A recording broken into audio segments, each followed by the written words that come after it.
Hi to all, welcome to Istanbul Geography. Today I'm going to represent our very new machine about the CNC lining drawing cutting machine. As you see, this one is really exclusive one. How we are going to produce, what kind of products we will going to produce our customers. In Turkey, it's a very special product. Our brand is the first time manufactured with Pala brand. This is very exclusive machine. Let me show you inside of the machine how we are writing the line inside the machine.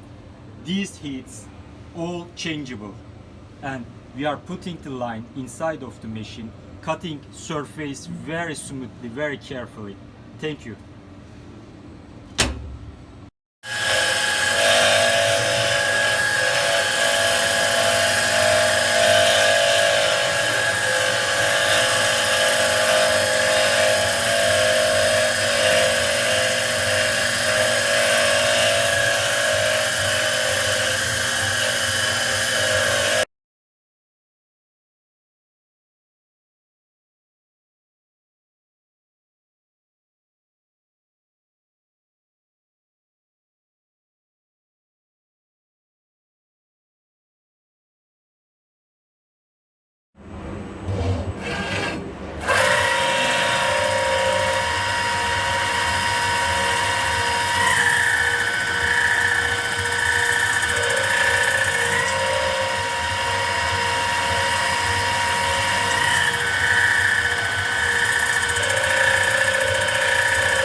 Yukarıdakiler yukarıdaki. Hı hı. Fışkırtabilirsin abi.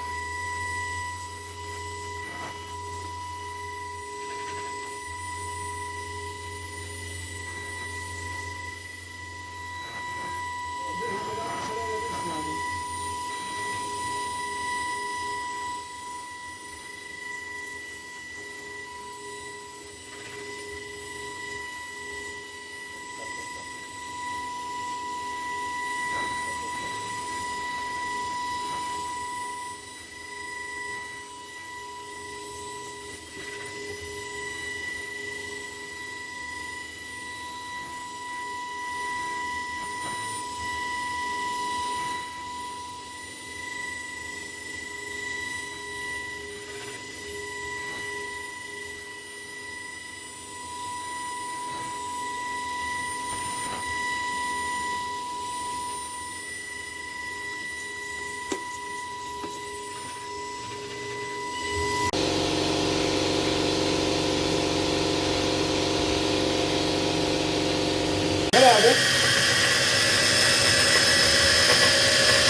Belki yapalım.